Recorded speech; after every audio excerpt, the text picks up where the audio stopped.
this is our first of 6 sessions that we're calling these Insight Bites, and they're meant to just be quick, bite-sized, but hopefully really helpful information. You all will let me know if it is in fact helpful or not. And this all comes from my company, RYSE Kids. And our mission really is to provide better information for families so that we can all make better choices for our kids. You'll see in a moment, I'll mention that I don't have a particular stake or view on what type of school is a great fit for your family, but my role is hopefully to give you better information so you can make that choice as we go through this series. So we're starting today talking about the 3 different types of public schools, and I really want to share information that families often say they didn't have and might have impacted their choices and that they kind of regret making their choice or simply wish they would have known before finalizing their school choice. So I will start by giving us an overview of our time together. So I want to share a smidge about RYSE just so you know who you're getting information from and can decide if it is aligned with your values and trustworthy, etc. Then we're going to jump straight into a quick overview of the CMS lottery process. And then we'll jump into the main content, breaking down the different school types and their differences. And then I do want to kind of share with you all what we go over in some of our longer sessions, which is the number 1 mistake I see families making when choosing a school. And then where you can, we'll talk about where you can access more resources if you want to learn more. And we'll definitely have time for Q&A. So if you can, jot down any questions you have, and then we'll come back to them at the end. So we'll jump into about RYSE and I'll introduce myself. So my name is Savannah Keith Gress. I'm so glad to see you all. I am a CMS parent myself. I have a 1st grader and a 4th grader. And I've been working for the past 17 years in education policy and data analytics. I've worked primarily for education nonprofits, trying to improve our school system overall, and also for large school districts, managing the data. A lot of the numbers that we're going to be looking at that come from North Carolina, I've managed in different places. And I've studied what we're going to be talking about, education policy and leadership, as a part of my graduate degree as well. So I say that in part so you'll know this information I'll share is not controversial or really wild, but it's often information that we know well in the ed research world, but we as families don't get this information, and hence my passion. As you can see in the last one, is really supporting families in avoiding really common missteps that we see regularly in education research, that we talk about openly at education conferences and different spaces. These are not secrets, but at the same time, they're not getting to the people who need them. So hence why I built RYSE, and I'm so glad that y'all are here. So a couple of kind of insights into the perspective that RYSE brings. One is that we are not very interested in the conversation about so-called good schools and so-called bad schools. There's a lot of reasons why this kind of narrative that you often hear about schools can be misleading and is just generally not actually all that helpful. We also often see these lists of like the top 10 best schools in Charlotte, top 10 best high schools, or just that genre of thinking and talking about schools is information or ways of thinking about schools that we don't find very meaningful as families and can actually be very misleading. And so whenever you're hearing me talk about schools or information from RYSE about schools, you will not hear that language. And instead, we're interested in how do we find a great school fit for your individual child, knowing that they're different kids and needs and school fits in one family at times, and also for your overall family. Obviously, I don't think there are too many families who would say they could live a healthy, balanced life while driving an hour and a half to school and back. So whether that's on the top 10 list or not, it's not a fit for my family, for example. So when I mention specific schools, I do want to be really clear that I will not be mentioning them as good schools or bad schools. And feel free to clarify if you think you hear me saying that, but rather more information that we can give you about those schools so you can decide if they're a fit or not. So the other piece is our focus at RYSE is to help you avoid common mistakes. So we're pulling a lot from the education research to say this is the pattern we see in how families choose.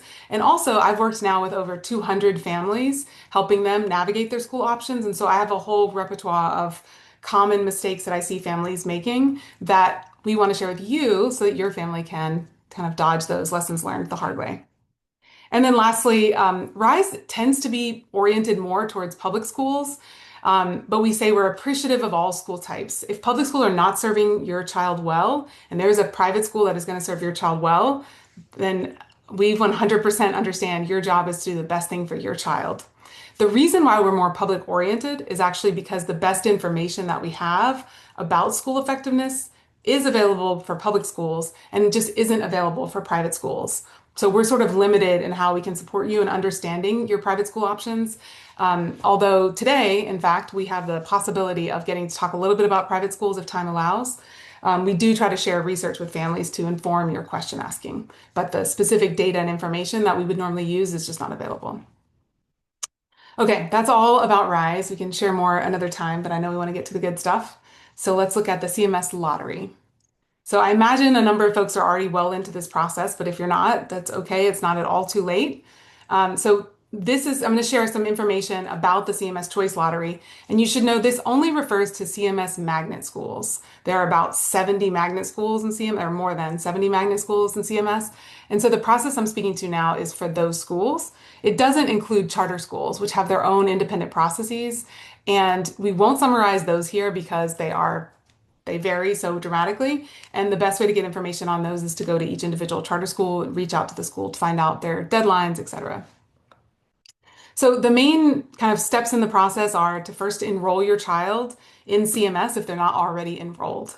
So if you have a kindergartner, you need to make sure that you enroll them and get their student ID.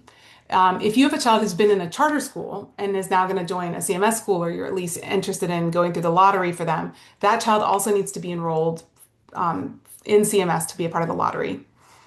Then after that, you have opportunities to kind of go to open houses and learn more, go to events like the CMS Endless Possibilities Fair. And then lastly, you'll submit your choices. And here are those key dates that you want to keep in mind. So right now, so on October 13th, the school lottery and enrollment opportunities opened. So as of today, you can go ahead and enroll your child, and you can even fill out your lottery application process. You don't need to, which we'll mention. These are two good learning opportunities. So Jennifer and I were both at the Endless Possibilities Fair last weekend, and I thought CMS did a great job. There was strong attendance. I think virtually every magnet program, I can't say for sure, but it seems like everyone was represented. There was also assistance in filling out your lottery application and also getting your student ID if you didn't already have it. Well, no one that I know had received their student ID prior to Saturday. There seemed to have been some kind of a glitch. Emails weren't going out. And so families were able to go, and student enrollment was there and able to help people get their student IDs, even help them fill out their application if needed. So if you're available on November 1st, I personally would recommend attending the Endless Possibilities Fair if you want to get any more information about magnet programs. So those are two opportunities. Additionally, there are just open houses going on, which you can find out about on the CMS website. I'm happy to point you to that if you would like. And then here's the big deadline that parents do miss sometimes, and very unfortunately. November 21st is the deadline for enrolling your child in CMS if they're going to be a part of the lottery. So make sure your child is enrolled. If they're going to be in kindergarten or if they're coming from outside of CMS, like from a charter school, they need to be enrolled by the 21st. And then you have until December 5th to submit your application. Submitting it beforehand does not give you any advantages. So you don't need to submit it in any rush. Just make sure you get it done by December 5th. All right, we keep cruising. So we have a lot to get through. A couple of tips is just to enroll your child ASAP. They are starting a new process or using a new portal this year. Well, as I mentioned, there already have been mix-ups with people not getting their emails, not getting their student IDs. As of this year, you do not need your PIN. There's no PIN that's needed. That was in years past, you needed your PIN and your student ID. Don't need that this year, but enroll them ASAP so that if there are more technical issues, you don't get hung up by those come November 21st when they have to be enrolled. Our recommendation is aligned with CMS, which is put your first school choice first. If you don't get into your first choice, that's the only school that you'll be put on a wait list for. So you would want to put that first school first. If you don't get in, you'll be put on a wait list, and then you could be admitted to your second or third option, but you would at least be on that first wait list. And then they will ask you for your socioeconomic status, information about your family's, I believe it's education and maybe income. And that actually is beneficial to fill it out. They give you a slight priority based on whether you fill that part out or not. If there are a lot of questions, make sure you jot them down and we can chat at the end. I may do an additional session that goes more into the details on like the priorities and preferences and that sort of thing. So let me know if that's of interest. That's our quick flyby of the CMS lottery. Now I want to get into some of the kind of meat of what we have to chat about in the next 15 minutes, which is the differences between magnets, charters, and traditional schools, especially what families often don't know. So, first, just to orient us to what our public school options are broadly. Generally speaking, here in North Carolina, you have three kind of broad types of schools that you can send your children to. One is you can homeschool them. The other is you can send them to a private school or independent school, which represents tons of different kinds of schools. That schools that serve students with autism, schools that are very focused on, elite college admissions, and everything in between. And then there are public schools, and there are three types of public schools. Those are traditional or neighborhood schools, magnet schools, and charter schools. Sometimes when people speak about them, they'll leave charters out or what have you, but they are all considered public schools, and that's important for a few reasons. All public schools must be free, as in prepaid by our taxes, I should be clear, tuition paid in advance, but no fee to attend. All public schools must provide special education services and support for English language learners. This again often gets confused, but these schools are all required to, by a combination of federal law and North Carolina law, to provide these services for all students. And they are all required to be a part of the North Carolina accountability system, which involves administering specific tests, like end of grade tests that you may have heard about and others. What's unique, or what people often maybe struggle to distinguish between them, is that traditional and magnet schools are similar because they are both run by your local school district, in our case, CMS. So the local school board, the CMS school board, oversees both traditional neighborhood schools and our magnet schools. Heads up, the CMS school board is up for a vote, up for election this year. So I went to one of the forums last night. I recommend that you tune into those conversations because they are the leaders making the decisions about how our school district will be run. So just a little plug there. Charter schools are different in that they are managed by independent boards.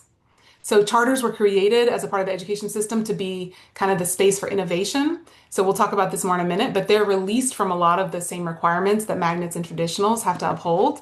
And they're given more space to kind of try new things under the oversight of an independent board. This can be a for-profit board or a nonprofit board, but they are managed differently.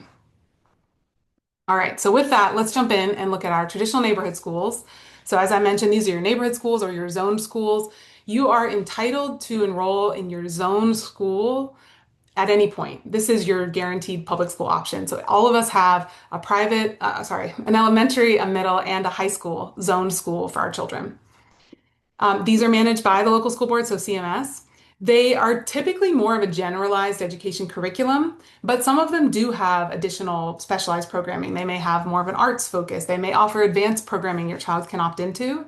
We're seeing that more, this line between magnet and traditional get blurred, which can be great. I know, for example, our neighborhood school, Bruns Avenue Elementary, has education, environmental STEM programming that they're currently building it out, but for example, that adds a little bit of an additional option for your children. All of these schools are required to provide transportation for your kids. So the rare exception is if you live really, really close to the school, they may not, but generally they provide public transportation. They also provide free and reduced price meals for students, and they are legally required to serve all students in their catchment area, including if you show up one day and want to immediately enroll, that is a school that will serve you. Things that families wish they would have known. One is some families get the information that this is their school and this is where they go to school. It's their only option. So we really want families to know that, especially in Charlotte, we have a tremendous number of options. I'll share with you more about how you can learn about all your options, but you likely have over 100 public school options that you're eligible for based on your home address. Virtually no one knows that because it's so hard to figure out what those schools are, but you have a large number of options. This is certainly not your only option. The other one is the opposite, which some families just overlook their neighborhood schools and don't even really put them on their list, maybe because they don't know someone who goes there or they heard, something that wasn't great about it. We really say you don't know until you go, which is a quote from a family we worked with who ended up choosing another school, being dissatisfied, going back to their home school and loving it. So we highly recommend that you at least tour your neighborhood school and hear from the school about what is the latest, what school leadership is doing, what educators are doing. You might be really surprised. The other thing we often hear is that large schools get kind of written off by families. There's this idea that large schools are just generally not good. And while this was maybe true 20, 30 years ago in education, and it can be true in some circumstances, Education research has known this for a while, and educators and school leaders and districts have known for a while that if you just have a huge school with lots of students kind of floating around in that school, that is not going to be a great optimal learning and growing, developing experience for kids. And so a lot of large schools have specific ways that they structure their school to account for this. For example, you might have a large school that has houses, kind of Harry Potter style, or they might call them pods or teams. But your child, instead of circulating throughout this huge school, might circulate within a small group of teachers that get to know them really well, similar classmates get to know them well, etc. So that's a reminder to just go again, check out the school, and ask questions if you have concerns about it being large, about how they handle the fact that their school is a larger school. The other thing I'll mention there is larger schools can have more resources. So that could be great if your child loves a lot of extracurriculars, really wants to do debate, or is really interested in advanced French or what have you. So keep those schools in mind as well. And then the last is simply approaching the consideration with, is this a fit for my family? And thinking about both what the academic experience is likely to be like for your child, the social experience, what type of family involvement activities, and many more things. I know you all know that there's a lot we want to know before we choose a school. At the end of this, I'm going to share with you all a resource that proposes some questions you might want to ask to get a sense of the fit. All right. So a quick overview for traditional schools. Now let's look at magnet schools. So as we said, these are schools that are managed by our local school board, so managed by CMS. They typically have some type of specialized programming that you're invited to be a part of through the magnet program. We have a huge magnet program in CMS. This can be an incredible opportunity if you know about all your options. There are over 70. This is something families often don't know. There are schools that are full magnets. So these are schools that all the children who attend that school have chosen through the lottery to attend that school. There are also partial magnets.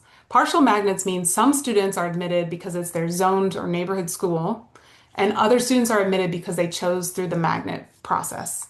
And it could be the case that all those students are in the same program together, experiencing the school more or less the same. Or it could be the case that they actually have differences in their programming based on whether they came through the magnet pathway or the zone pathway. I'm going to talk more about that in a second.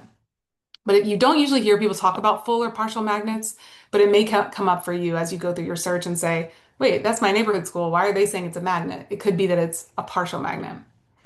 And these schools do provide uh, transportation based on the CMS transportation zones, blue, violet, and green. If you need help finding that, let me know, or finding out which one is yours. And they also do provide free and reduced price meals. I did not mention that here, but they do. This is just a quick glance. I'm not going to go through all these of the many, many different types of programs available through the magnet program. If you are interested, that is exactly what I'm going to be covering in the elementary, middle, and high school programs or RYSE Insight Bite sessions later this week and next week. So highly recommend that you come. Families regularly overlook incredible options because it's hard to research them all. And so these are meant to be really bite-sized ways for you to get like an overview of all of those options. So join us if you're interested in figuring out more about these for your specific grade band. And now, now let's do the wish I'd known for the magnets. So one is the lottery timeline. So you are keeping in mind, child needs to be enrolled by November 21st, and your choices need to be submitted by December 5th. Magnets actually have an agreement. You have to sign a magnet agreement to be a part of the school, and it includes additional admissions or continuation requirements. Oh, actually, yeah, I'll go ahead and finish this one. So for example, your child does have to maintain strong attendance, and if they don't, they could be asked to go back to their zone school. If there were significant kind of unresolved behavior issues, in theory, the school could ask you to go back to your neighborhood school. So you are kind of signing up to be a part of this program. So you can find those agreements on the CMS website, and you can also ask the individual schools. And the other part of that is the admissions requirements. So especially as kids get older, there can be specific admissions requirements. For example, Northwest School of the Arts requires an audition.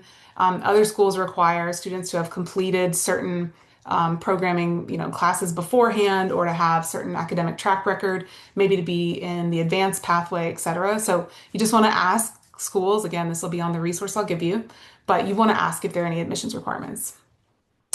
There are late entry requirements as well for, especially for some of the elementary schools. So this is our Montessori programs and our language immersion programs. Understandably, if you don't speak any Spanish, you can't enroll in a language immersion program in fourth grade. and expect to be taking, math in Spanish. So in those cases, you have late entry requirements. Typically for, the language immersions, it's a test demonstrating your language capacity that does have to be strong. And for Montessori, they have more information on what's required there. But that's something to keep in mind if you're weighing two choices, let's say a Montessori option and another, maybe your traditional school. It might be a reason to enroll in the Montessori program, for example, to just try it, knowing that you could always default back to your own school if it didn't work out. Same thing goes with the language immersions. Sometimes families in first grade think, oh, I wish I would have done the language immersion, but now my child doesn't have that base. And it is a little bit trickier to enroll in. The partial magnet nuances can be something worth asking about. So if you're looking at a partial magnet program, or if you're zoned for a school that's also a magnet school, so it's a partial magnet, ask if there's any advantages to being enrolled in that magnet school. For some schools, being enrolled in the magnet portion of the school gives you kind of enhanced access to schools afterward.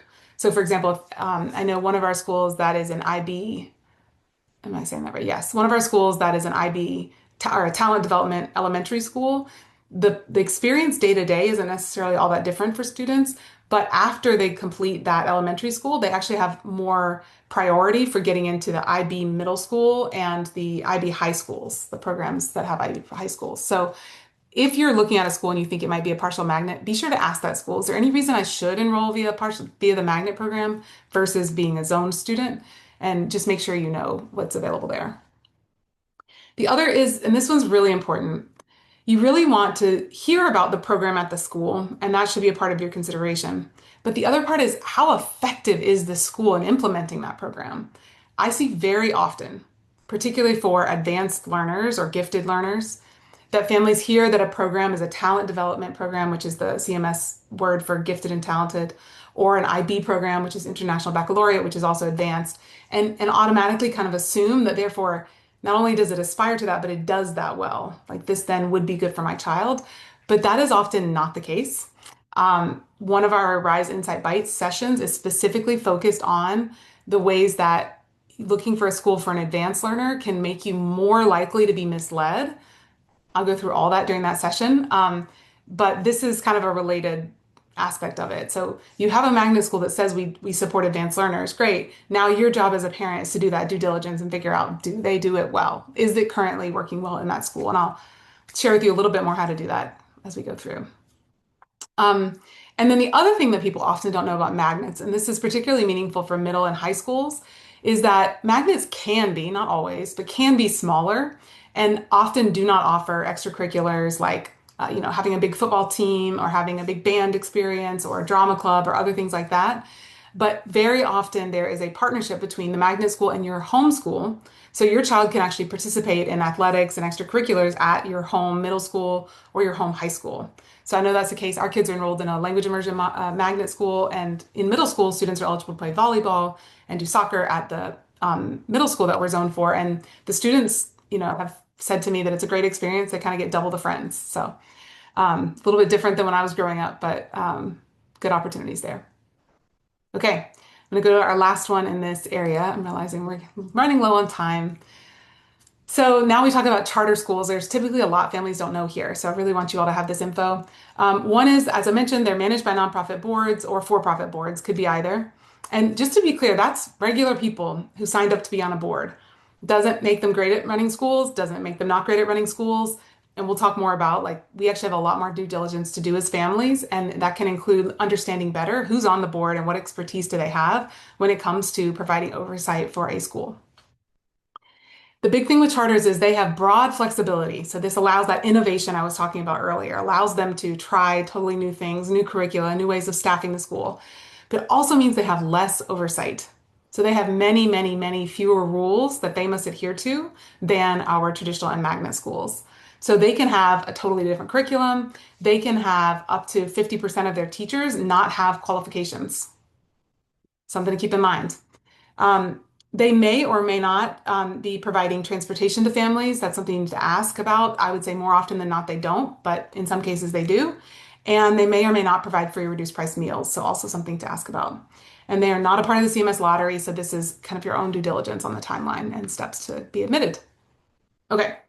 A lot of wish I'd knowns. One is admissions requirements. This is actually similar to magnets. They are required to admit people on a free basis without discrimination, et cetera, but they might have admissions requirements. So be sure to ask if there's anything in particular that you need to prepare in advance to be admitted. Um, Similar to magnets, they can also have the continuation requirements. So they may need to um, maintain certain attendance, be progressing in the curriculum. If it's an advanced program and students aren't showing that this is a good fit for them, they might be asked to go back to their home school, etc. So that's something else to keep in mind. And this is the huge one. Less oversight equals more due diligence, meaning more research and verification on our part. Families are often, when looking for schools, looking at academics, the social side, maybe parental involvement, teachers, etc. All great things. Here's the thing I really want you to know about charter schools. Charters, there can be fantastically managed and run charters, and there are many charters that are not well run and not well managed. And what can happen is charter schools can close overnight, suddenly, without families realizing it. You'll see articles every summer, let's say June, such and such charter announces it's closing, and families don't have a school to send their kid to in the fall. That means, in addition to asking all of those great questions about academics, social, parent involvement, etc., you also need to be asking questions about the management of the school. What is the expertise of those school board members? How stable is the school financially? Are there any changes to the buildings, where they're located that you should expect in the next few years? Anything that families might not know about the management and operations of that school. So those questions, there are going to be a number of those questions in that guide that I'll share with you. Um, so that's an important part. The other is this one, which is don't assume that a charter school has a certain resource or policy or approach or available. Don't assume. Ask. For example, charters are not required to have music class. So if your child loves music, you need to ask if that's something that's available. Charters are not required, as I mentioned, to have all of their teachers certified. So if that's something that's meaningful to you, you want to ask about that. They're also not required, they are recommended, but not required to have, for example, a school shooting safety policy or plan. If that's something that means something to you, ask about it. It can be a little bit, difficult to know, but just think about what you're assuming is going to be available in your child's school. And if you're interested in a charter, make sure you ask those questions. There are many fabulous charters. This is not an advisory to stay away from charters. You often hear chitter chatter on the parent boards about, I heard charters aren't good or they are good. It's not that they are good or are good. It's that there's both. There's wide variation in the charter school sector. And so you just need to be an informed consumer of this resource if it's meaningful to you. And the last one is that if your child needs or may need special education services, you want to ask some more specific questions about those services at that school. Charters are required to support special needs students. However, what often does happen is because they don't have a big school district over them like CMS, each school has their own special education team within their school at CMS, but then they also have the district. So if they have an issue, the district can kind of come in and help them or move staff around to cover students. Charter schools can be part of a large network, usually not as large as a district, but are often just a one-off school or maybe three of that type of school. And so they don't have like a huge district office. So what we hear from families often is that as a child is enrolled and there's a vacancy in the special education position. And so the school's trying to fill it, but in the meantime, those children are not getting the services that they need. So there's some questions again in the guide that I'll give you that you can ask, but you want to ask things like, have there been any vacancies in the last 1 to 2 years and how long did they last and what has the school done about it? Ask families who attend that school, whether they've experienced vacancies or whether they've had strong services. Obviously, of course, if they've been pleased with them, etc. But that is something that can be quite different for charters compared to traditional magnets. All right, I hope that gives you a good overview. I'm going to keep us moving because we still have a few things to cover. Just so you'll know, there are kind of other types of public schools that you may not think about that are out there, which are virtual public schools. There is a statewide public school that is supplemental. So this means your child would not be enrolled in that school. But if your child were attending a school in CMS, and this is available at the middle and high school level, and they wanted to take some type of specialized programming that wasn't offered at their school, a special class in Russian literature. I don't know if they teach that in high school, but something really specialized. They could look and see if there's an option to take that through the virtual public school that's offered across the state by, this is a traditional public school. There are also two charter schools that are statewide that your child could enroll in for charter options if you're or virtual options if you're interested. And then Charlotte-Mecklenburg has its own virtual school as well. So I know they were at the Endless Possibilities Fair, for example.